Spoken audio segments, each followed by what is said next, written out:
Assalamualaikum warahmatullahi wabarakatuh, Yai. Waalaikumsalam warahmatullahi wabarakatuh. Monggo, Yai. Bismillah, alhamdulillah, wal khairu wa syarru bima syiatillah. La hawla wa la quwata illa billah, amma ba'dah. Ila hadratin Nabil Mustafa Sayyidina Muhammadin sallallahu alaihi wasallam wa ala alihi wa azwajihi wa dhurriyyatihi ajma'in.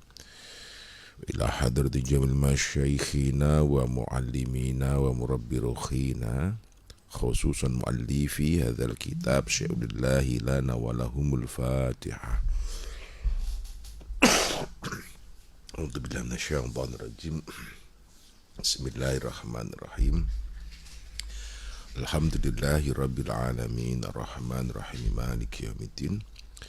Iyyaka na'budu wa iyyaka nasta'in. Ihdinas siratal mustaqim, siratal ladzina an'amta 'alaihim ghairil maghdubi 'alaihim waladdallin.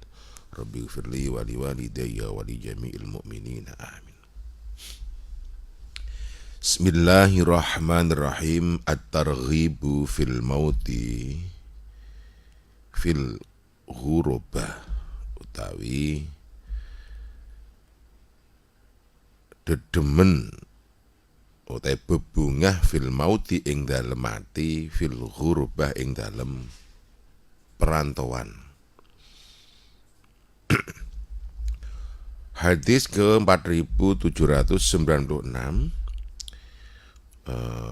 Ini bab terakhir di Kitab Targhib wa Tarhib juz 3. Ini bab terakhir. Jadi bab terakhir dalam kitab Targhib wa Tarhib juz 3. Jadi insyaallah di pertemuan yang akan datang kita akan masuk ke juz baru, yaitu juz 4. Juz 4 dari 4 juz yang telah kita kaji selama sekian tahun dan di frekuensi ini, di studio ini.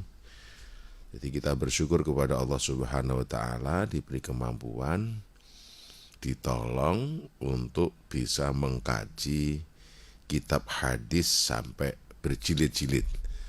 Mungkin ini terasa aneh dan jarang terjadi di sebuah frekuensi atau gelombang radio, ngaji kitab sampai berjilid-jilid, dan kitabnya bukan kitab tipis ya, ini kitab tebal ini. Masya Allah, subhanallah, kita bersyukur, alhamdulillah. Semoga nanti istilah ini khataman, nanti mas khataman di juz 3.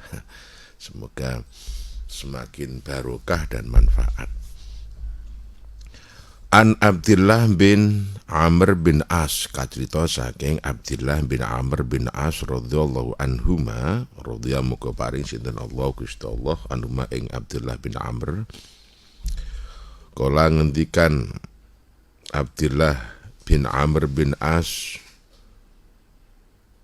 mata wis mati sapa rajulun wong lanang bil Madinah ing kutha Madinah. Miman saking wong wulida kang den lahirake biha ing Madinah. Fasolla mongko nyolati alai ngatasi rajul sinten Rasulullah sallallahu alaihi wasallam. Summa qala, tumuli ngendikan Kanjeng Rasul, ya laitahu, seumpamane mata wis mati sapa rajul bi ghairi maulidi, kelawan liyane panggonane rajul. Qalu mongko padha takon sapa sahabat, walima dzaka, lan krana apa ya Rasulullah? Kala jawab Kanjeng Rasul, innar rajula, sak temene wong lanang idza mata nalikane wis mati sapa rajul bi ghairi maulidi, kelawan liyane nggon lahire rajul, qisa mongko den ukur bena maulidi ing dalam antarane nggon lahiri rajul ila munqati atharihi, tumeka nggon putuse nyawane rajul iku fil jannah ing dalam swarga.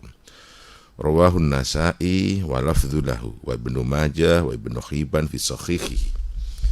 Ini hadis keterangan Abdullah bin Amr bin As dalam riwayat Nasa'i, lafadznya ikut Nasa'i. Ibnu Majah juga meriwayatkan, Ibnu Hibban meriwayatkan, menurut Ibnu Hibban hadis ini sahih. Man tadi telah meninggal dunia seorang laki-laki di Madinah, yang lahirnya di Madinah. Maka ada kata maulid, ada maulud ya. Ini dalam penggenahan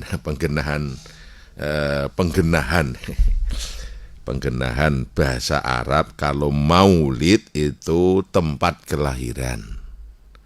Membaca apa? Membaca maulid Rasul, berarti membaca tentang apa itu tempat kelahiran atau waktu kelahiran, ya gitu. Karena maulid isim zaman karo isim makan itu hampir sama. Jadi tempat kelahiran atau waktu kelahiran, maulid. Kalau maulud sesuatu yang dilahirkan, berarti Rasulullah, pribadi Rasulullah itu. Maka tepatnya itu bagaimana ya membaca Maulidur Rasul, berarti membaca tentang kisah, waktu dan tempat kelahiran Rasul Muhammad sallallahu alaihi wasallam. Kalau Arab maca maulud, nah berarti kalau maulud berarti sesuatu yang dilahirkan. Atau sesuatu yang dilahirkan, ya sebetulnya kalau disambungkan ya sama, cuma lebih tepatnya adalah maulid gitu ya. Maulidur Rasul berarti membaca sejarah tentang kelahiran atau waktu dan tempat kelahiran Rasul. Kalau maulud berarti sesuatu yang dilahirkan, berarti kan sesuatunya berarti Rasulullah itu sendiri begitu. Nah, ada seorang laki-laki yang meninggal dunia di Madinah, dan orang ini juga kelahiran Madinah. Fasolah alaihi Rasul, kemudian Nabi mensolatinya.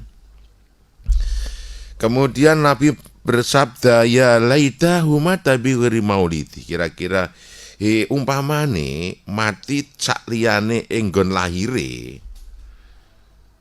Seolah-olah Nabi itu iku mesti istimewa gitu, ada tambahan begitu ya. Kok umpamane niku seandainya dia itu meninggalnya itu tidak di tempat kelahiran, artinya di tempat yang berbeda, itu sesuatu banget gitu. Maka sahabat bertanya, wali madza kayak ada apa ya Rasul? Kalau dia itu meninggal tidak di tempat kelahirannya atau beda dari tempat kelahirannya. Kemudian qala Nabi menjawab, inna rajula idza mata bi ghairi maulidihi qisa wisa baina maulidihi, terusnya ya. Sesungguhnya laki-laki atau seseorang jika meninggal dunia di tempat di mana mereka tidak dilahirkan di situ, ada di tempat yang beda, di kampung yang beda, kabupaten yang beda, provinsi yang beda, maka akan dihitung dari tempat lahirnya sampai ajalnya diambil itu sebagai nilai kebaikan untuk masuk di surga. Nah, maka sebetulnya keafdolan mengubur jenazah itu tidak harus di kampung halamannya, tapi di mana mereka meninggal. Nabi lahir di Mekah, meninggalnya di Madinah, ya sudah dimakamkan di Madinah, tidak dibawa ke Mekah. Pak Fulan lahirnya di Semarang, kemudian meninggalnya di Pati, ya sudah kubur aja di Pati, itu afdol. Bahkan itu termasuk min mautil ghurubah, meninggal dunia di perantauan, meninggal dunia di tempat mereka hijrah atau pindah, itu menjadikan pahala besar setiap langkah dari kampung halaman, kampung kelahirannya sampai tempat ajalnya, itu dihitung sebagai amal kebaikan yang akan membawa ke surga. Nah, makanya babnya itu kita ambil di fil ghurubah, dalam perantauan, karena ini mungkin tidak pernah terdengar ya, dan jarang mendengar hadis ini. Kalau apa itu meninggal dalam kondisi perang begitu istimewa, tapi bagaimana kalau dalam perantauan? Nah, ternyata itu istimewa. Bahkan akan diukur dari jarak kelahirannya sampai dia meninggal itu min amali sholih. Dalam hadis lain termasuk itu adalah syahid gitu. Nah, kita baca hadis selanjutnya. Waruya min Ibni Abbas, waruya lan riwayatake an Ibni Abbas yang Ibni Abbas radhiyallahu anhu ma. Kala ngendikan Ibnu Abbas kala wis dawuh sinten Rasulullah sallallahu alaihi wasallam mautu ghurbatin utawi meninggal dunia ing perantauan syahadatun iku syahid. Rawahu Ibnu Majah. Jadi hadisnya riwayat Ibnu Majah keterangan dari Ibni Abbas radhiyallahu anhu ma. Nabi pernah bersabda meninggal dunia di perantauan itu syahid. Ini kan ternyata iya jarang lah orang ketika meninggal di dunia di perantauan seolah itu hina, buruk, teraniaya dan sebagainya. Sehingga menganggap itu biasa, ternyata itu istimewa loh. Syahid maka seharusnya nggak usah dibawa pulang, sudah di mana dia meninggal di sanalah dia dikuburkan. Itu keistimewaan. Sehingga jarak dari tempat kelahiran dan ke meninggalnya itu akan diukur oleh malaikat sebagai tambahan amal ibadah yang akan justru membawa kepada surga. Nah, ini jadi mautul ghurbatin syahadatun, meninggal dunia dalam perantauan atau di negara orang atau di kabupaten orang atau di tempat di mana dia tidak dilahirkan, itu termasuk kematian yang istimewa dan syahadah atau syahid. Subhanallah. Nah, maka kiai saya yang di kajian Yai Ma'mun Mujayyin itu dulu Mas Ari itu setelah habis khataman kitab Tajul Arus, ini kitab tasawuf kecil, itu beliau mau haji di awal kita berapa tahun 2000-an atau berapa ya, beliau mau haji itu pamitan, jadi ngundang-undang dari cah, aku harap haji cah, tungakno yo, aku engko ora usah mulai tak ninggal ning kono gitu. Reaksi saya, wah Mbak Yai kok gitu ini, aku cita-citaku. Subhanallah, ketika belum selesai prosesi haji meninggal betul di Ma'la, dikubur Mekah kalau Ma'la itu. Ya, karena cita-cita beliau memang meninggal di tanah suci atau meninggal tidak di Indonesia. Itu satu meninggal yang termasuk ghurubah dalam perantauan, dalam atau di tempat di mana tidak di tanah kelahiran, di tempat lain. Itu termasuk kematian istimewa. Ya, maka udah kalau ada keluarga yang meninggal ya sudah, di mana dia meninggal di sanalah dikuburkan. Ya, selama ada tempatnya lah, nggak usah dibawa pulang kecuali ada faktor lain, contohnya takut nanti kalau jauh tidak ada yang menziarah. Tapi kan doa itu bisa ditransfer walaupun jauh sebetulnya. Tapi yang jelas contohnya ramane Rasulullah itu Bapak Sayyid Abdullah itu kan meninggal dalam satu perjalanan ikut rombongan Bani Adi dalam satu perniagaan, kemudian meninggal di dalam perjalanan itu di desa Abuwah ya, kemudian dikuburkan di sana. Nabi lahir di Mekah, dikuburkan, meninggal di Madinah. Abu Bakar orang Mekah, meninggal di Madinah, dikuburkan di Madinah. Jadi tidak ada jenazahnya sahabat yang dipulangkan dibawa ke Mekah, tidak ada, tapi di Madinah. Di mana mereka meninggal, di situ dikuburkan. Dan meninggal di tempat yang di mana dia tidak dilahirkan atau di negara orang, di kampung orang lain orang, termasuk mautul ghurbah syahadah, ada kematian syahid. Subhanallah. Hadis selanjutnya, ini hadis terakhir ya, hadis terakhir di kitab Targhib wa Tarhib juz 3. Wa rawalan was ngriwayatake sapa Tabrani, Imam Tabrani fi Tariqi Abdul Malik bin Harun bin Antara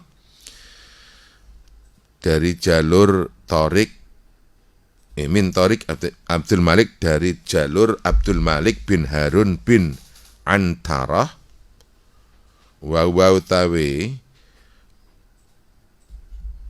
Abdul Malik itu matruk an abi an jadihi itu sesuatu yang ditinggalkan dari bapaknya, dari kakeknya, bahwa qala telah bersabda sapa kakeknya, qala dawuh sinten Rasulullah sallallahu alaihi wasallam, zata yaumin ing dalam suci dina, ma ta'udduna ora kaitung asyhahida ing syahid fikum ing dalam sira kabeh.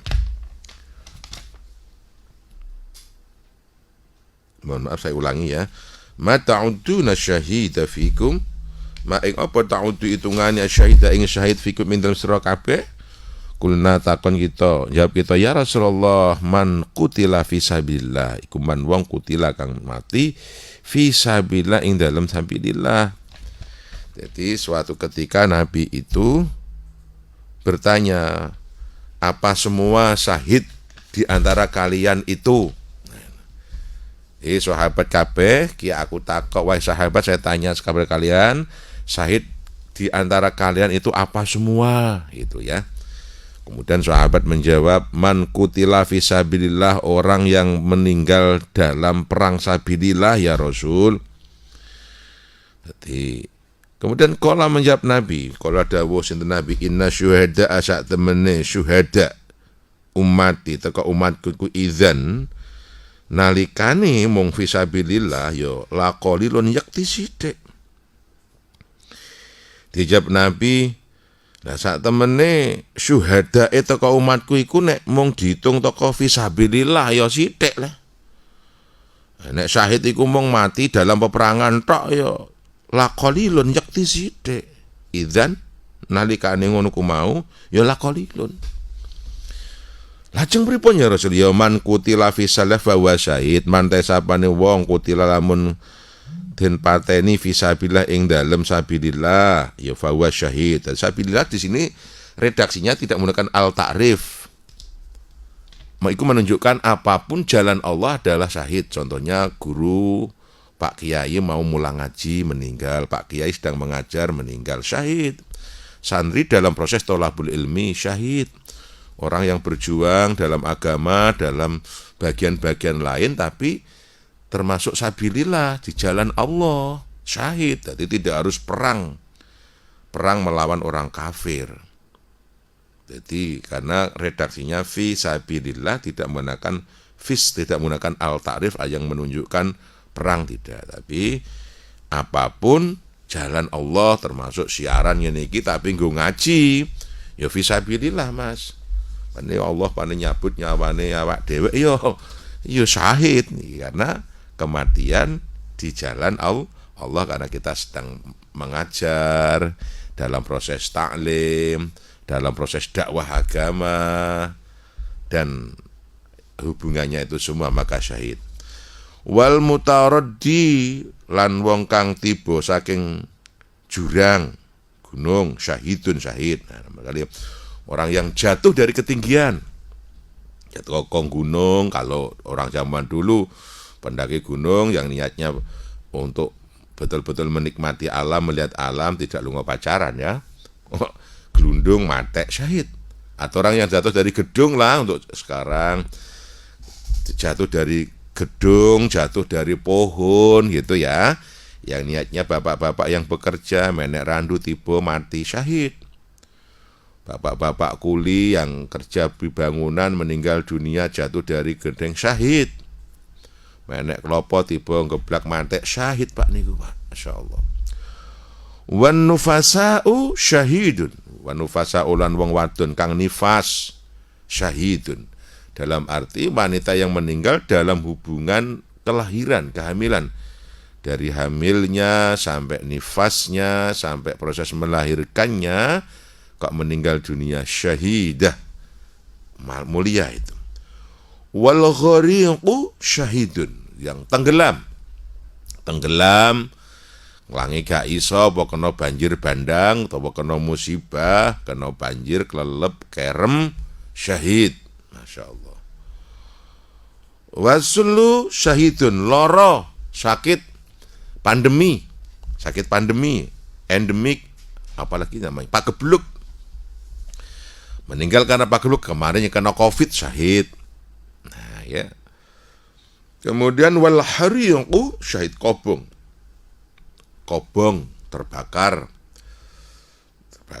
termasuk kecelakaan ya, syahid. Jadi banyak kecelakaan kerja, kecelakaan dalam perjalanan, dalam pesawat apapun itu syahid.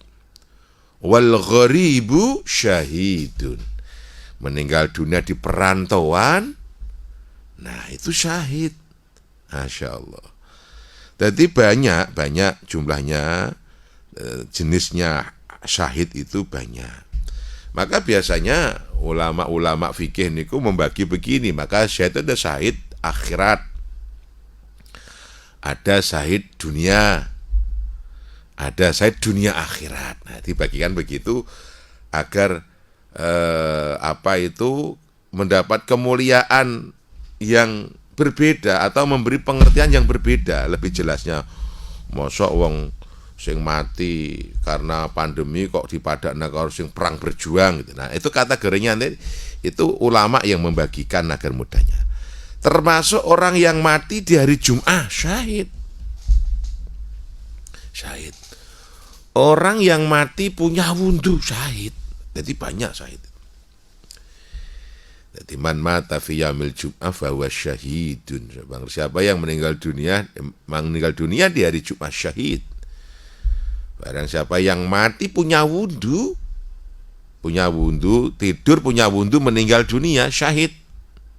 Jadi tidur, meninggal dunia dalam posisi punya wudhu, itu syahid. Jadi banyak syahid. Nah, maka tadi saya sampaikan bahwasanya ulama kemudian mempetakan kok KB kok syahid itu derajatnya apa ya, syahid yang itu yang istimewa itu atau yang bagaimana. Nah, maka dibedakan. Yang meninggal dunia dalam peperangan betul-betul perang fisik melawan orang kafir atau membela negaranya, membela negara termasuk, itu yang syahid dunia akhirat. Syahid dunia akhirat. Sehingga perbedaannya apa? Meninggal dunianya tidak harus disolati, tidak dimandikan, tidak dikafankan, hanya dikubur dengan kondisi badan yang berdarah itu. Nah, ini yang syahid istimewa dunia akhirat. Makanya ana perang aja ngumpet, menderek. Ben syahid. Sahabat dulu itu kalau perang itu daftar, tidak mau ketinggalan. Dan cita-citanya juga ingin syahid, ingin mati syahid. Itu sahabat dulu. Kalau sekarang ya ada perang yang ngumpet, demo yang ngumpet. Makanya temannya keluar kok tidur, ya pecundang namanya itu ya. Demo untuk menentukan kebaikan atau meminta hak kebaikan atau melawan kezaliman maksudnya. Itu bagian daripada perjuangan. Temannya demo kok keluar kok nggak turu, kok ngandang, ya pecundang. Selain yang lain berjuang, dia pecundang. Kan banyak kan mental-mental pecundang itu, atau mental-mental penjilat. Temane ngelawan londo, ini malah berbaik-baik sama londo gitu ya. Nah, itu kan pecundang, itu kan banyak itu. Dan mungkin sampai sekarang itu yang tidak mau berjuang itu ya mungkin Pak Animbian, nenek moyang imbian ya begitu, balani londo. Jadi ketika Diponegoro dan pasukannya melawan Belanda, dia berteman-teman sama Belanda. Nggih Ndoro Teji nggih gitu ya. Sendika dawuh karo penjajah, karo penguasa. Dan yang berani melawan kezaliman atas kediktatoran itu namanya pejuang. Dan itu pasti ada terah pejuang juga. Karena naluri nenek moyang itu akan mengalir ke keturunannya. Gen perjuangannya ada di nenek moyangnya. Karena anak turun pejuang ya setelahnya akan menjadi pejuang. Tapi karena gennya pecundang ya mau sampai nenek, sampai turunnya ya pecundang terus, dia akan menjadi mental-mental penjilat terhadap penguasa dan lain sebagainya. Tapi di Indonesia nggak ada ini Mas Ari, nggak ada di Indonesia. Itu hanya ada di sana loh, di luar angkasa itu. Di Pati, nggak ada Pati. Ya, jadi orang yang meninggal dunia membela negara itu syahid dunia akhirat. Walaupun negaranya asasnya Pancasila seperti Indonesia lah, maka ada satu slogan hubbul waton minal iman. Jadi mencintai tanah air itu bagian daripada iman. Maka membela tanah air ketika diganggu, diserang orang ada termasuk jihad termasuk jihad, meninggalnya syahid, syahidnya dunia akhirat. Kalau syahid akhirat itu yang mati di hari Jumat, mati dalam posisi mengajar atau belajar. Dalam prosesnya, karena dalam hadis lain nanti termasuk orang yang dominun ala Allah, ditanggung Allah adalah orang yang pergi ngaji, orang yang dalam proses pembelajaran ilmu agama, yang ngajar ya belajar. Maka berbahagialah. Maka orang-orang sepuh itu sebaiknya begini, mengkaitkan waktunya untuk hanya mendatangi majelis ta'lim, sehingga nanti kalau meninggal dunia sewayah-wayah itu ya digolongkan orang yang ta'allum bil ilmi, orang yang dalam proses belajar ilmu agama sehingga matinya syahid. Maka di sebagian provinsi di Sumatera atau itu ada itu pesantrennya kaum manula. Tadi ya kalau orang umum ya semacam taruh di Pantai Jumbo lah, tapi disebut pesantren manula. Itu orang-orang yang sudah afkir, pensiunan yang tidak produktif itu sebaiknya, atau orang-orang yang sudah tidak produktif tapi masih banyak uang, punya bekal, sebaiknya cari pesantren manula atau dekatkan diri dengan majelis-majelis taklim, kaitkan umur panjenengan dengan hanya ikut ngaji dan ngaji, sehingga ya waktunya hanya untuk menunggu ngaji. Itu kalau meninggal dunia, satu dapat domin tanggungan Allah termasuk syahid. Syahidnya syahid akhirat. Itu orang-orang yang berjuang di jalan Allah, syahid kalau meninggal dunia, syahid akhirat. Guru ngaji, santri tadi ya, termasuk ya wong sing memang waktunya menghormati masjid, menghormati madrasah gitu, ngrumat TPQ, ngrumat pesantren. Memang istiqomah, tapi istiqomah dalam itu dan memang tidak ada gajinya lah ya. Kalau ada gajinya beda lagi. Itu profesionalitas yang dihargai dunia. Beda, itu tidak termasuk itu. Kalau meninggal ya biasa saja karena dia orang kaum profesional yang digaji. Apalagi ada standarnya UMK, UMR, itu sudah diberikan. Dia tidak termasuk itu. Termasuk pak guru yang sudah dapat gaji dari negara itu tidak termasuk. Tapi guru-guru ngaji yang betul-betul tidak mendapatkan sesuatu, hanya bisyarah sepantasnya. Maka kiai-kiai dulu itu kalau ngajar tidak mau digaji. Di madrasah berpuluh-puluh tahun itu tidak mau menerima gaji dari negara, ya sepantasnya bisyarah aja untuk sebatas bensin gitu aja. Itu istimewa itu kalau meninggal dunia, dia ingin dapat kemuliaan daripada kemuliaan syahid akhirat. Nah, yang syahid dunia itu yang meninggalnya jatuh dari ketinggian, kemudian nifas, meninggal karena tenggelam, karena suatu sakit, pandemi, karena terbakar, karena kecelakaan, dan termasuk kematian di perantauan tadi, atau di tempat tidak, mereka di tempat bukan kelahirannya, itu syahidnya syahid dunia. Tapi ini ulama-ulama yang membagikan demikian untuk lebih mudahnya agar apa ya, beda, sama-sama aja tapi beda. Nah, apa kemuliaan diberikan orang syahid itu ya, dia dapat kemuliaan dari semenjak masuk ke alam kubur. Kemuliaan orang syahid itu malaikat tidak bertanya, munkar nakir tidak akan bertanya man robuka, dan tidak mendapatkan siksa di alam kubur. Itu orang syahid. Jadi orang-orang yang meninggal dalam kondisi terbakar atau kecelakaan atau jatuh itu ya sudah, bebas kau. Ya. Itu, dan insyaallah kalau mukmin tempatnya langsung surga, sudah kuburnya dapat kenikmatan. Itu kemuliaan syahid ya. Maka yang paling mudah bagi kita berwudulah setiap saat.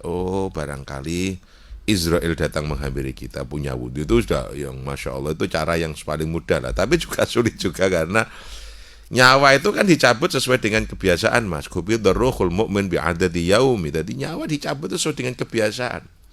Kebiasaannya main game, ya matinya paling main game. Kebiasaannya nyanyi, matinya nyanyi. Nyanyi sebagai profesionalitas gitu deh ya. Wong saya melihat tuh Pak Dalang, siapa itu? Pak Dalang kemarin meninggal, yuk mati ini pakai suluk patet rolas. Nah, karena biasaan itu bukan masalah buruk dan tidak, ya baik. Wong suluk itu kan tembang, lagu, syair kan. Kalau syairnya nilainya ada nilai nasihatnya menjadi kemuliaan.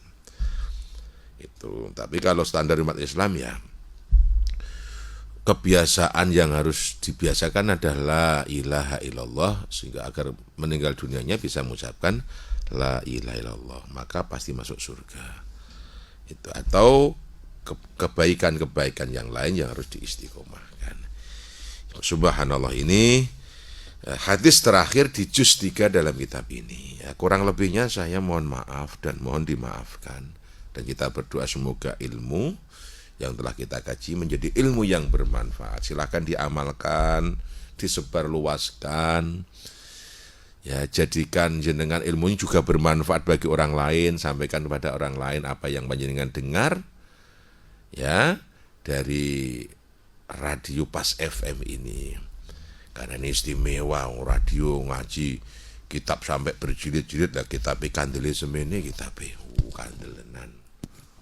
Oh ya, ini juz 3 ya, sudah 3 gini ya, gitu. Itu sudah hampir sama dengan mushaf Al-Quran kayaknya. Wah, 1 juz itu ini, Pak. ini sama 30 juz ini. Bersama dengan kalau 3 juz ya berarti ya kalau 1 juz kan 30 juz kan segini. Ya berarti sama telung Al-Quran. Masya Allah. Dan ini tentunya atas pertolongan Allah Subhanahu wa Ta'ala. Kitabnya sampai rusak nih. Nah, ini sampai tak solasi gitu. Tulisannya sampai hilang gitu. Sampai hilang. Yang sudah bergabung, assalamualaikum Pas FM Pati.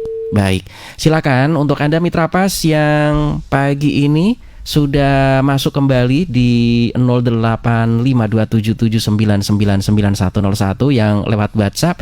Assalamualaikum warahmatullahi wabarakatuh, Yai. Waalaikumsalam warahmatullahi wabarakatuh. Ya, ada penelpon lagi yang masuk. Halo, assalamualaikum Pas FM Pati. Waalaikumsalam warahmatullahi wabarakatuh. Baik, dengan siapa di dari mana? Bunda Muna di Wedari. Monggo, Ibu. Assalamualaikum, Mbak. Waalaikumsalam. Niki badhe tanglet. Kula gadah tangga niku setiap hari penggaweane niku keplek. Terus pas hari Jumat niku sirai bilang pas keplek niku sirai bilang wangsul sing griya niku meninggal. Terus yang kedua, ada orang anak muda itu yang suka mabuk, terus dalam perjalanan kecelakaan meninggal.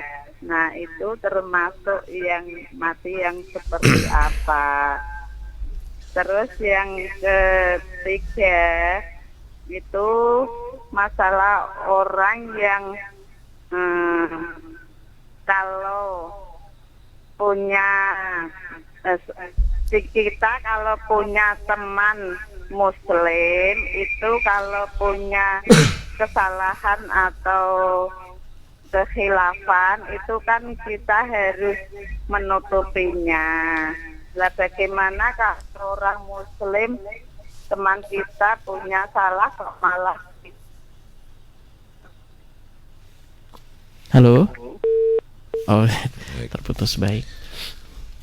Ini yang pertama tadi menarik tentang keplek atau kartu. Ini yang pastikan karena kartu sekarang jadi olahraga ini ya. Yang ada judinya maksudnya yang dimaksud mungkin ya. Kita jawab sesuai kalimatnya. Keplek kan belum tentu judi gitu. Okay. Karena ada cabang olahraga keplek ini atau main kartu, bridge istilahnya. Ya. Jadi intinya ini orang mungkin dipandang ahlul maksiat katakan, tapi kok meninggalnya hari Jumat, itu bagaimana? Saya pernah bertanya pada kiai saya, Mbah Yai Makmun Mujayin itu, saya pernah tanya, Yai, wonten tiang cara zahirin niku mboten bersyariat. Saya kalimatnya begitu. Nangung kapundhute dinten Jumat. Ngoten niku pripun? Dipun jawab, ngono kuwi mesti duwe sirul amal. Napa niku Mbah Yai? Sirul amal niku ya ora amal kebaikan yang dirahasiakan. Nah, jawabnya ngoten. Mbah hatine apik. Ora diderengki serik karo wong. Itu menjadikan istimewa, Mas. Apa lomane atau sayang takzim karo wong tuane. Atau kebaikan-kebaikan yang lain yang dirahasiakan itu menjadikan dia diampuni Allah dosane, kemudian kebaikannya ditunjukkan. Karena orang awam itu kebaikannya ditunjukkan oleh Allah melalui kematiannya dari Jumat. Itu diantara kemurahan Allah menunjukkan kebaikan orang awam. Jadi bukan berarti kalau matinya ndak Jumat ndak baik, ndak. Itu orang awam itu. Orang awam itu memang kebaikannya ditunjukkan dengan kematian hari Jumat. Orang-orang alim malah bisa hari Selasa, hari naasnya. Orang-orang istimewa itu di hari Selasa karena Yaumus Salasa Yaumun Naas, hari naas. Tetep dino apese wong alim yo dina Selasa. Maka banyak di hari Selasa kalau wong-wong jaduk gitu, mohon maaf itu, atau orang-orang luweh itu biasanya di hari naasnya. Nah, jadi yang hari Jumat itu karena terpaut berhubungan dengan hadis Nabi, man mata fi yaumil jum'ah fahuwa syahidun, atau famata syahidun, orang yang mati di hari Jumat itu syahid. Nah, Jumat itu terhitung dari asarnya hari Kamis, maghribnya malam Sabtu. Ada dispensasi nggih untuk Ya, Jumat. karena Sayyidul Ayyam. Sampai Sabtu malam saat maghrib nggih. Maghrib, Sabtunya maghrib, ngasarnya Kamis ke, kalau hari biasa kan maghrib ke maghrib atau huruf ke huruf. Tapi untuk Jumat itu Kamisnya, asarnya Kamis ke Jumatnya malam Sabtu. Itu kalau matinya jam berapa? Jam 4 hari Kamis. Alhamdulillah sudah masuk Jumat. Baik. Kalau meninggal sekarang maghribnya 5:30. Meninggalnya kapan? Jam 5:04 hari Jumat. Alhamdulillah masih Jumat. Jadi masih hitung syahid. Nah, keistimewaan meninggal di hari Jumat itu tidak akan ditanya di alam kubur. Itu istimewanya. Walau dufina fi yaumil fi yaumil sabt, walau dikubur di hari Sabtu, maka kematian yang jangan tergesa-gesa dikuburkan itu kematian hari Jumat. Udah bawa ke masjid, nanti disolati setelah Jumatan, nanti disolati setelah Jumatan. Orang sekarang terkadang malah sudah meninggalnya Jumat buru-buru dikubur setelah Jumat. Oh, justru itu, bawa ke masjid, disolati setelah sholat Jumat bersama jamaah Jumat. Keren itu. Itu referensi kita ambil dari kitab Tanwirul Qulub karya Syekh Amin Al-Qurdi Al-Irbili itu, Mas. Jadi kira-kira maksudnya begini. Jadi innal insana idza mata yus'alu fi kuburihi wa yu'adzibu fi kuburihi wa dhayya kuburuhu. Seluruh manusia kalau mati itu akan ditanya di kubur, disiksa dan dihimpit bumi. Kecuali satu, ada pengecualian dalam makalah lain, sholihan kana au tolihan, kabiron kana au sogiron. Baik itu orang solih, orang salah, orang kecil, orang besar, itu sama diperlakukan sama. Kecuali beberapa satu aulia illah, wali Allah. Kalau wali tidak ditanya, tidak disiksa, tidak dihimpit bumi. Maka di antara tanda kewalian itu jasadnya utuh. Karena malaikat aja nggak berani nyentuh ke wali itu. Bertanya aja ndak berani. Kalau wali asli loh ya. Maka ketika ada polemik wali, kuburan wali, nggak usah kakean dalil, nggak usah kakean takok ke karo Syekh Anu, sudah undang ke sang yang bego duduk. Bego itu bahasa nama ekskavator. Ekskavator. Nah, duduk mawon anggerono jasad utuh wali, rasa kagan cincang debat apa perang karo kelompok ini kelompok itu kan ada di desa itu loh. Tak pikir lah kok sulit membuat kuburannya anu alah Sampai apa perang itu di YouTube ada itu, di rapat itu. Ribut undang no ekskavator, bego duduk.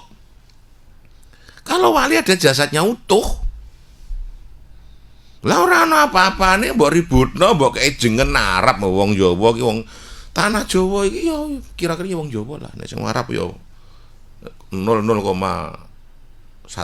mungkin ada ya. Tapi masa kabeh-kabeh wong Arab ya enggak. Orang Jawa banyak. Tapi kalau terjadi polemik ada dan tidaknya, ndak usah kakan ribut, undang no bego duduk. Nek ora ya nyambat banser lah kan duduk.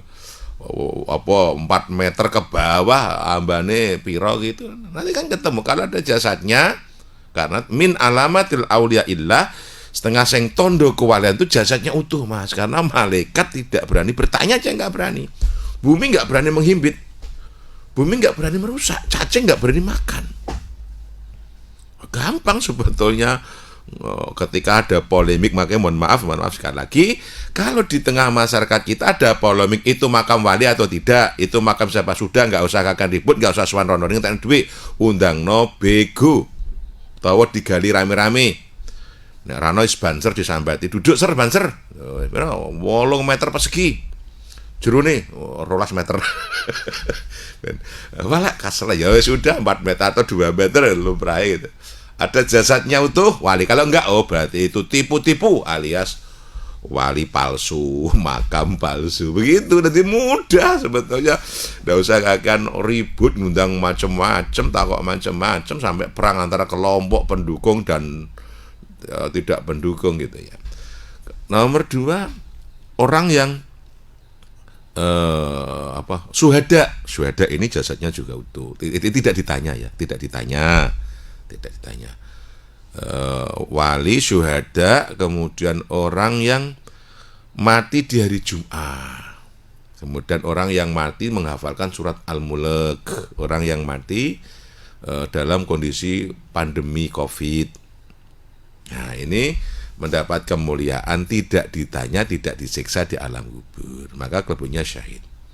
Jadi saya ulang, orang yang meninggal dunia di hari Jumat sementara cara perilaku kesehariannya kok ahlul maksiat, katakan apa saja, itu biasanya punya amal kebaikan yang dirahasiakan sehingga diterima Allah. Bahkan orang lain pun salah paham. Salah paham. Terkadang wali-walinya Allah kan disamarke karena dia ada kan faham namanya malwatiyah itu kan memang dia itu merahasiakan amal kebaikannya agar dia dikatakan jelek, agar dikatakan dia ahlul maksiat, tapi sesungguhnya hatinya itu mulia, hatinya connect kepada Allah. Dia pengen ikhlas seikhlas-ikhlasnya, dikatakan orang buruk tapi dia baik. Dan hal ini ada zaman Nabi Musa kan. Musa dawuh, Gusti, kamu datang ke desa Anu, cari seseorang yang dulunya dari kampung Anu, meninggalnya Anu. Nggih Gusti, berangkatlah Nabi Musa. Ketika sampai di desa yang diarahkan oleh Allah, bertanyalah Nabi Musa kepada penduduk, apakah di sini ada seseorang pemuda yang dari oh iya ya betul gitu. Di mana rumahnya? Orang sudah meninggal. Lah kuburnya nggak ada yang ngubur. Lah kenapa? Ini orang jahatnya jahat, mbahnya jahat, mbahnya penjahat. Bromo corah lah bahasa Indonesianya itu. Wong sing wis super ndablek nakal eleke dalam berbagai macam hal, Bromo corah. Nabi Musa, ini gimana, katanya Allah ini walinya Allah, tapi kok coro dohiri kok disio-sio, kasio-sio, sampai tidak ada yang menguburkan. Jenazahnya dibuang di tempat sampah, di tempat kotoran. Nabi Musa tanya, ya Rob, ini bagaimana ya Rob? Kata engkau ini walimu, kekasihmu, tapi secara menungso ini Bromo corah, ini wong sing gak dekapian belas. Betul Musa, dia adalah ahlul maksiat. Dia orang nakalnya nakal, nenek moyangi penjahat. Tapi ketahuilah Musa, sebelum meninggal dunia, tobatnya aku terima. Loh, kok bisa ya Rob? Kok bisa ya Rob? Iya, dia punya sirul amal. Apa itu ya Rob?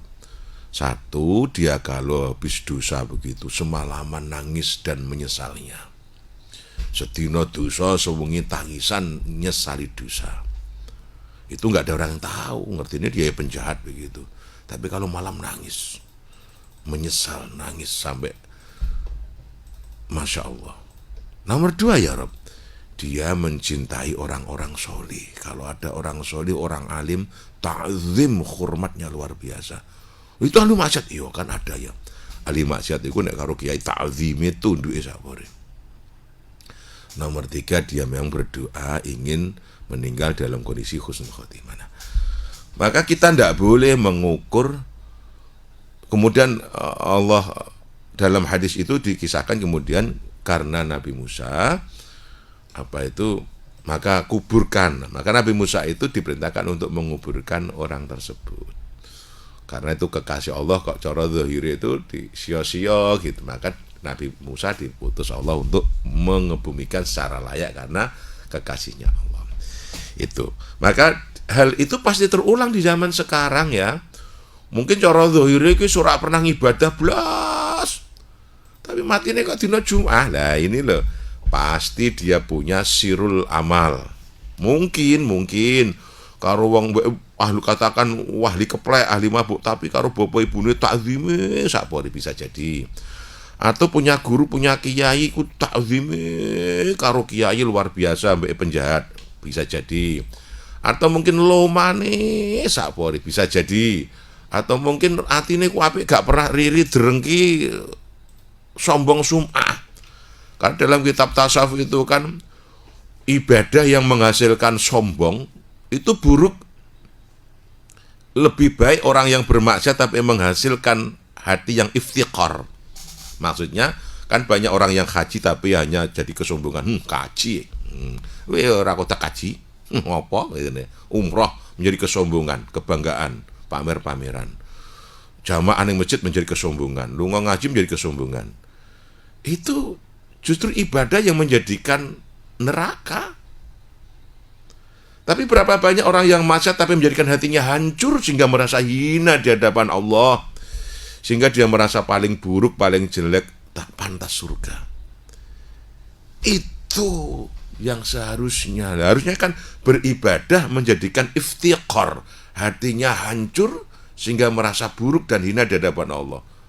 Mestinya begitu yang poljos, tapi kan nyatanya ketika orang itu beribadah dalam ibadah sesuatu gitu apalah, kok seolah-olah kan dia sudah ahli surga, jadi pemborong surga. Sebagai surga aku nggak dhewe lah dimaklari nek perlu. Kan yang banyak begitu mas. Sehingga orang-orang semacam itu kapiran istilahnya. Bakal kisinan sampean. Rumangsane wis ya ujbul raiza. Nah, maka yang terpenting itu sebetulnya ibadah dan memperbaiki hati. Nah, gitu loh. Jadi jangan sampai. Nah, itu nama sirul amal ya. Nah, kemudian orang yang orang yang mabuk kecelakaan mati. Beda lagi ini. Orang yang perutnya termasuki makanan haram. Makanan haram, bukan hanya minum, makanan minuman haram. Lukmatun minal harami, satu lukmah, satu puluk, satu suap dari barang haram yang masuk ke dalam perut, la yuqbalu ibadatuhu arba'ina ayyam. Maka ibadahnya 40 hari tidak diterima Allah. Itu bukan hanya minuman khamr, panganan, minuman haram mlebu ning jero weteng sak puluk, sak cendok, sak suap, sak teguk, 40 dina ngibadah gak ketok. Nek mati wis jelas kafir. Nauzubillah min dzalik. Nauzubillah min dzalik. Maka perut betul-betul dijaga dari makanan haram, subhat dan minuman. Kalau khamr ada khosais meneh. Dadi apa itu seruputan surbatan minal khamri fihi, satu seruput khamr yang masuk ke dalam perut idza mata, ketika mati itu jelas matinya la yuqbalullah, la yuqabbilul qiblah. Satu seruput khamr yang masuk ke dalam perut kemudian dia mati, matinya mati kafir. Ini agama loh ya, ini agama, tidak menvonis ini. Jenazahnya tidak bisa madhep kiblat. Guruku biyen kalau rangking wong sing matine dalam kondisi mabuk, kecelakaan kan efek dari mabuk. Atau yang perutnya saat itu termasuk khomer, adep ke kiblat engko buka, bakal ngelibak, nggak mau menghadap kiblat. Karena ada hadisnya tadi. Jadi kayak saya begitu kan, wes wong sing mabuk kenek mati, ya dalam posisi mabuk, artinya perutnya masih ada khomernya, atau 40 hari masanya dari minum itu pengaruhnya. Coba nek mati bongkar kuburnya jenazahnya tidak akan bisa ngadep kiblat. Sementara wajib jenazahnya orang mukmin dihadapkan kiblat.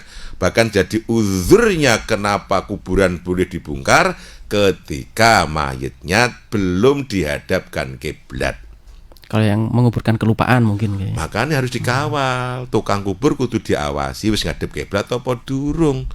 Karena kebanyakan yang duduk kubur, mohon maaf, biasanya malah orang yang tak tahu agama. Sing santri mesti milih nenggone rumah takziah kan. Yang tak tahu agama sih sewergep, begitu meninggal langsung duduk wes-wes. Tapi aspek hukumnya terkadang tak tahu. Sehingga apa itu pocong atas telinganya belum ditempelkan tanah, itu menjadi masalah. Maka gelu itu sebetulnya dibikinkan untuk menghubungkan telinga dan tanah. Supaya telinganya bisa nempel tanah. Karena kalau jenazah kan kaku, mungkin telinga itu nempel tanah, sehingga dibikin gelu sebagai penghubung telinga dan tanah. Dibuka yang atas, dihadapkan kiblat, diiringno. Kuburannya juga harus posisi ngadep kiblat, bukan hanya ke barat, bukan hanya ke barat, tapi kiblat. Ini harus dikawal. Nah, banyak kalau saya takziah kok begini ya. Belum ngadep kiblat, menghadap ke barat iya, tapi nggak kiblat. Ini masalah sebetulnya. Maka mohon maaf tukang kubur jenengan banyak ini yang arah kubur itu hanya ke barat, bukan kiblat. Kiblat itu ya kayak arah masjid itu, musola umumnya lah kalau Indonesia ya rontok sirong gitu. Ini banyak yang tidak. Karena itu menjadi syarat wajib mengubur jenazah mukmin. Nah, perut yang termasuk khomer itu ketika dihadap ke kiblat dia tidak mau, dia akan gelepak melumah. Nah, coba sampai kayak saya, kalau nggak pernah coba dibongkar aja, karena Nabi yang mengatakan begitu. Maka orang yang meninggal dunia kecelakaan tapi akibatnya dari mabuk, itu termasuk niku wow, tidak akan madhab kiblat. Ibadahnya 40 hari tidak diterima. Na'udzubillah, itu bisa merujuk pada hadis ini, matinya dalam kondisi kafir. Na'udzubillah min dzalik, tsumma na'udzubillah min dzalik. Maka keluarga kita, masyarakat kita, saudara harus dijaga jangan sampai dalam kondisi ini. Dan itu sejak dulu sudah itu menjadi musuh agama, menjadi penyakit masyarakat, menjadi pelanggaran hukum. Tidak boleh ditolerir itu. Wow, itu hanya untuk jamu, walau untuk jamu, walau setetes, tetap nggak boleh. Kata Wa'ajiro Ma'irmah begitu, walau setetes miras apapun namamu. Karena kalau kaidah, kalau dalam fikihnya kan kathiruhu haramun, qaliluhu haramun. Kalau banyaknya haram, sedikit pun ya haram. Walau setetes tadi itu. Maka tidak ada untuk jamu, ya tetap nggak boleh. Tetap haram ya haram. Itu ya. Baik, tentang menutupi aib sesama muslim tadi ya. Yang ketiga, Man satara aiban akhihi fid dunya, satarallahu aibahu fid dunya wal akhirah. Barang siapa yang menutup aib saudara mukmin di dunia, maka aibnya akan ditutup dunia dan akhirat. Artinya begini, orang mukmin itu kan kal jasadil wahid, seperti badan satu, badan sekojur. Hendaknya saling bantu-membantu, bahu-membahu. Ya menutup kalau ada celah buruk jeleknya, jangan diumbar bakal dijelek-jelekan. Maka ketika kita menjelekkan, termasuknya kita kan ghibah dan fitnah. Cuma sayang, ini yang paling sulit sebagai umat Rasul. Mereka saling menghibah di antara mereka, mereka saling menjelekkan, menjatuhkan di antara mereka, yang terkadang alasannya sederhana. Beda nggon ngaji itu musuhan, dianggap musuh, sehingga diribah, dijelekan. Terhadap kiai, sama-sama kiai, wah ling ngudang, ling ngelek-ngelek pariban sampai duwer lambi ini. Dan itu asik-asik saja. Naudzubillah min dzalik. Mereka nggak sadar, itulah namanya pesta bangkai. Quran yang sudah berbicara kan. Wala yaghtab ba'dukum ba'dha. Janganlah kalian itu menggunjing di antara kalian. Itu pernisbatannya seperti orang yang suka memakan bangkai manusia. Yang pemakan bangkai manusia kan Sumanto tuh. Nah, Sumanto pun tobat jadi Pak Ustadz sekarang. Malah timbul Sumanto baru dan bukannya Sumanto, Sumanti. Nek wedok Sumanti, Mas. Jadi ibu-ibu yang suka gunjing ngrasani tonggo bolo, iku Sumanti itu. Kan lebih ngeri kan itu daripada Sumanto. Sumanto ana tobat lah. Orang-orang yang menggunjing itu tidak ada tobatnya karena merasa nggak salah.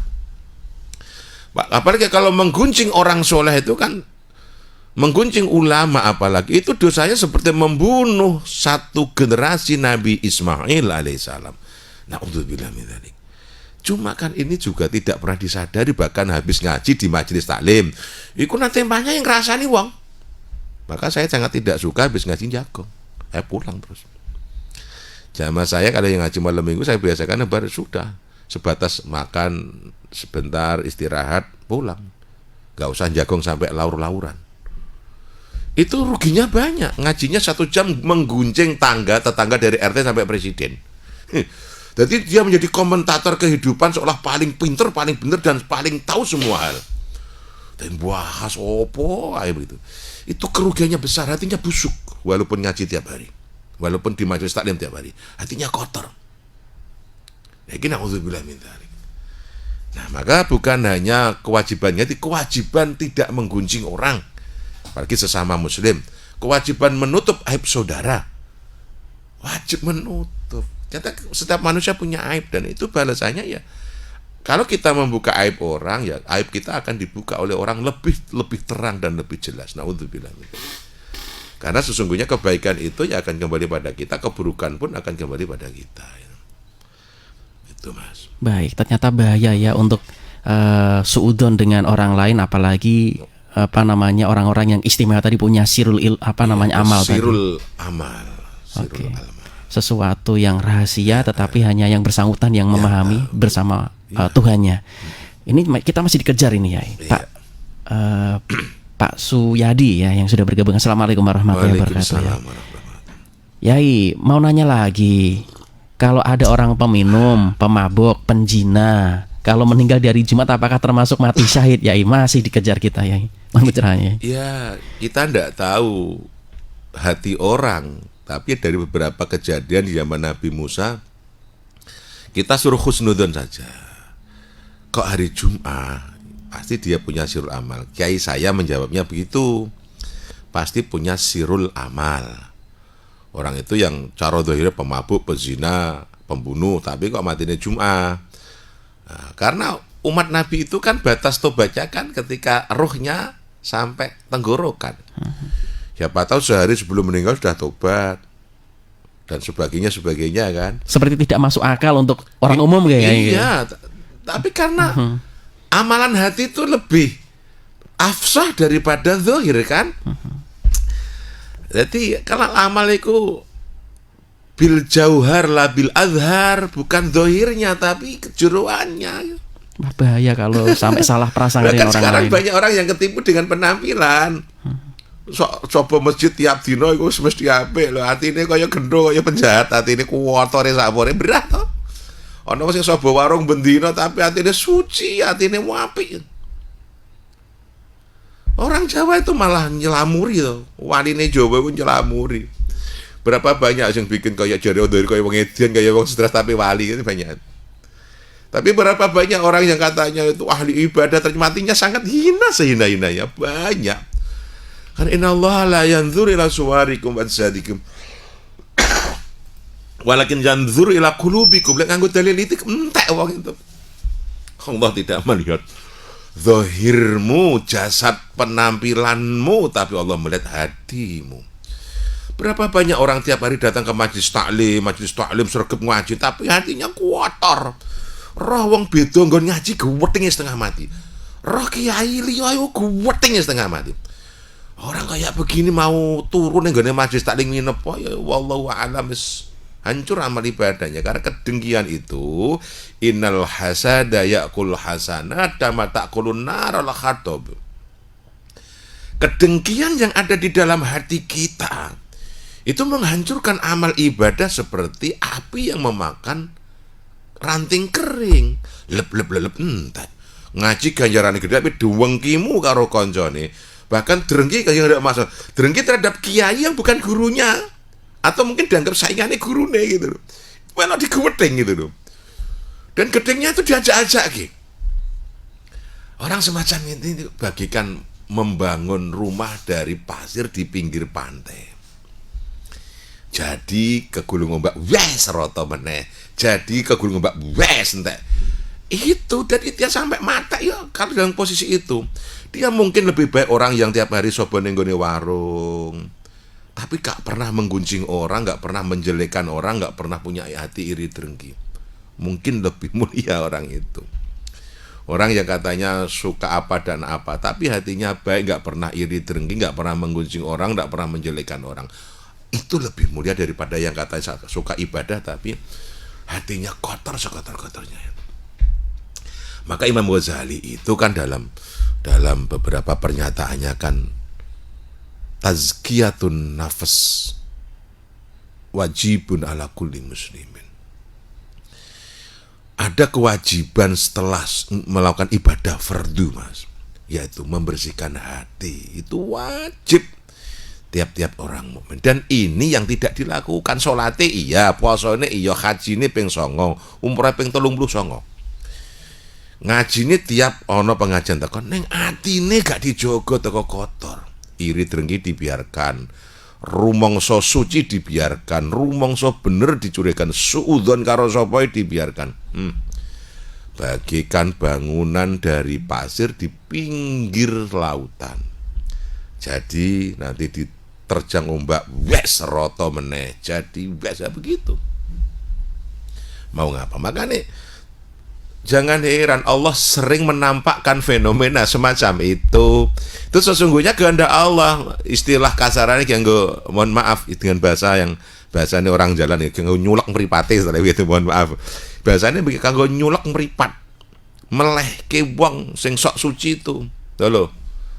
Jadi mbok elek-elek nyatane matine Jumat. Kira-kira begitu. Kalau sing mbok gapah-gapah sing mbok rendahno jari ahli dosa ahli maksiat nyatane dina Jumat. Ikan gue melehke untuk melehke iki basa apa to?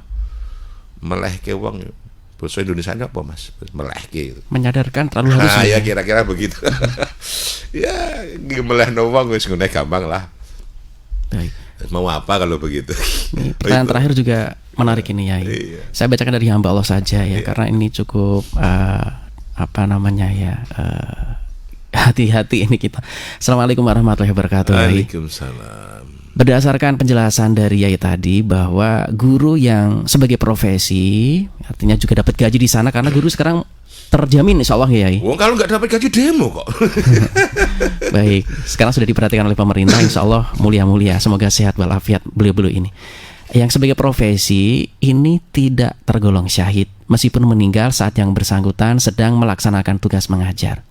Lah saya ini sebagai orang yang juga berprofesi di bidang itu dan sudah diapresiasi oleh pemerintah tentunya ya insya Allah, kok merasa pesimis enggak Yai? Seolah-olah yang kami lakukan ini tidak ada artinya. Lah terus bagaimana, apa yang harus kami lakukan agar profesi guru yang sedang kami jalani tersebut bisa bernilai baik secara agama ataupun mendapatkan ridho dari Allah Subhanahu wa taala? Ini harus bagaimana ya? Makanya harus ada tempat ngajar lain yang tanpa gaji.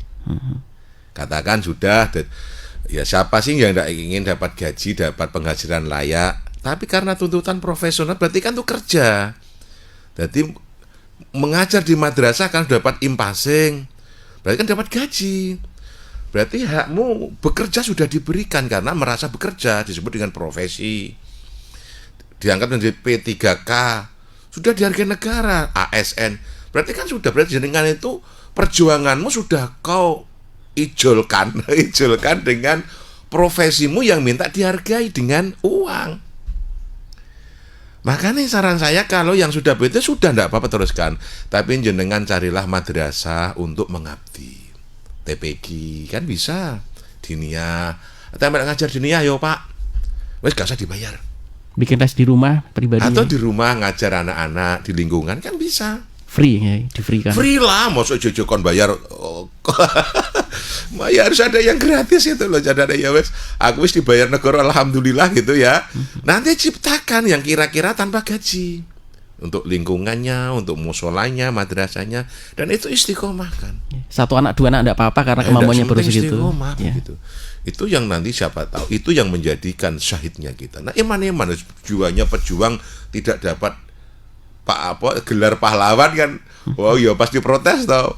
Itu kan yang dunia jaluk gelar pahlawan. Yang pahlawan akhirat syuhada. Sekarang kalau sudah dapat gaji kan tidak bisa, sudah dapat gaji. Contoh, dalam asnaf zakat disebut sabilillah itu kan orang yang perang tidak dapat gaji sehingga diambilkan zakat. Analognya begitu, berarti orang-orang yang sudah dapat gaji, ya tidak dapat zakat, tidak dapat kemuliaan. Sudah dapat impasing, sertifikasi, P3K atau yang honor Honda atau yang apa namanya kan, sudah dapat opah dari apa yang dia anggap dia profesi itu. Maka caranya bagaimana warak? Ya jenengan ciptakan lagi. Nanti ada TPG, melak ulang TPG atau madrasah atau musa atau ngelumpukno bocah-bocah dulang dewi.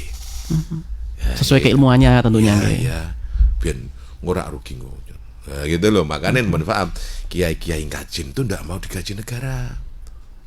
Jadi ustadz madolek itu ndak mau diangkat dari pegawai negeri. Dia kepengin di jalur ini. Ada nih, sebagian banyak madrasah masih begitu. Sudahlah sekadung ora kelito nopo gaji wis lillahi ta'ala, lillahi ta'ala terus lah. Ingin ini jalur syuhada.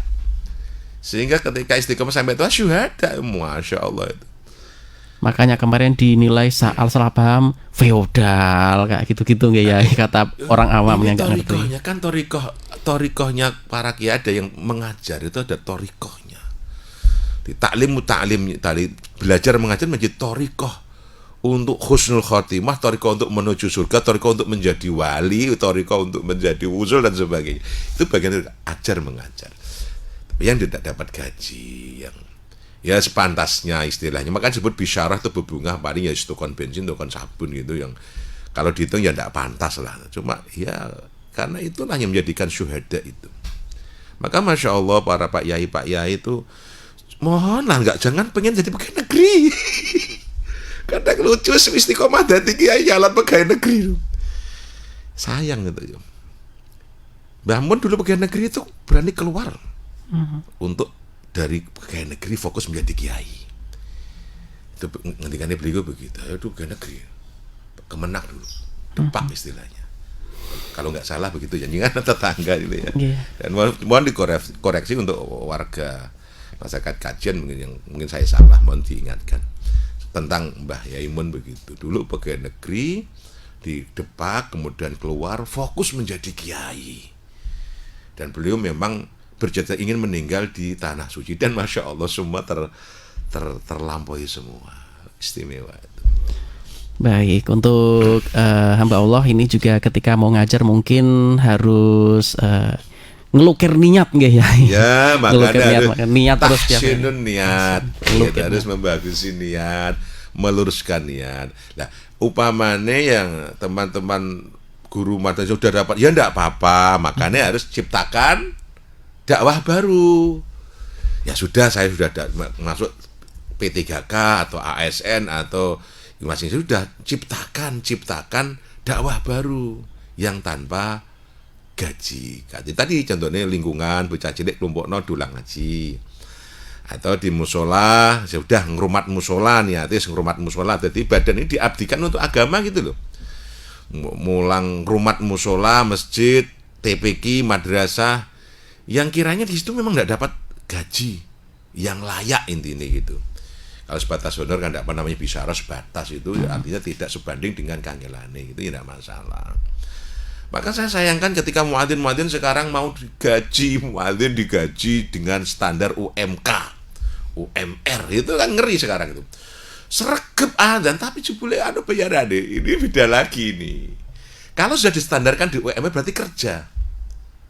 Maka jangan standar UMR atau harus di bawahnya ya. Kalau UMR-nya 3,5 juta ya di bawahnya. Kalau UMK-nya 2 juta sekian ya di bawahnya. Ya bisa sebutnya. Biar nanti pertanggungjawabannya kepada Allah Subhanahu wa taala murni sebagian lah, 50%. Dan menjadi syarat menjadi sabilillah.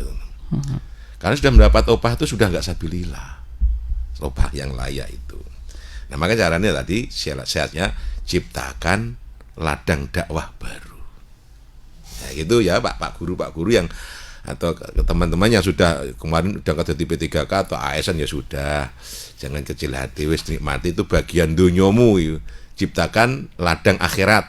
Nah, dia golek musola kosong, golek majelis sing kosong, bocah-bocah kayak ulang ngaji. Insyaallah istiqomah tapi. Ini ada yang bertanya juga, yang siaran sekarang digaji apa tidak? Wah, nggak usah ditanya. Tanya gajinya paling banyak kalau kita.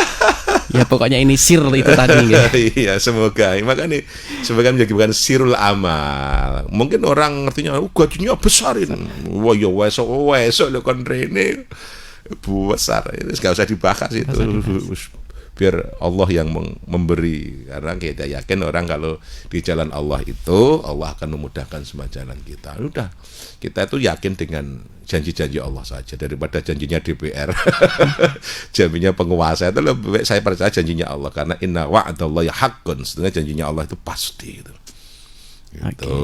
Untuk hamba Allah tenang saja, silakan bisa setiap melakukan kegiatan tahsinun niat atau ngelukir niat ya. Oke, kalau saya insya Allah masih aman ya karena jauh. Selamat menikmati suasana yang luar biasa karena sudah diapresiasi oleh pemerintah. Kita harus segera closing ini ya. Ya, doakan terus kami dalam jihad kami, kita sebut begitu, dalam dakwah kami di 101 Pas FM ini luar biasa. Ya, kita betul-betul mengaji kitab, insya Allah Allah meluruskan niat kita, Allah membenarkan niat kita, ya sehingga nanti ilmunya bisa manfaat. Karena man asyraqat bidayatu asyraqat nihayatu, ketika awalnya bersih itu akhirnya akan mencorong gitu. Kalau niatnya sudah baik, insya Allah ilmu ini bermanfaat. Dan alhamdulillah kitab kajian saya ini banyak diikuti oleh masyarakat. Setiap saya ngaji, ya kula niku murid jenengan ya jenengan aku lo dari ngaji terus alhamdulillah. Kalian kata ndak Nasari. Di mana-mana ya karena seseorang itu sahih menjadi murid dan guru itu ketika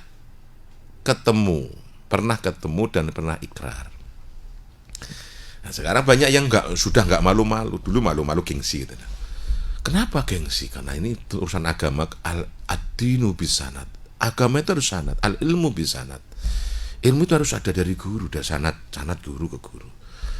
Bahwa laisa sanad ya man qala sya'a ma sya'a, ketika ilmu atau agama tidak disampaikan dari sanad keguruan yang benar. Nanti yang ngomong ngalor ngidul, enggak kena nggo patokan nanti. Nah, itu pentingnya ngaji begitu. Tuh.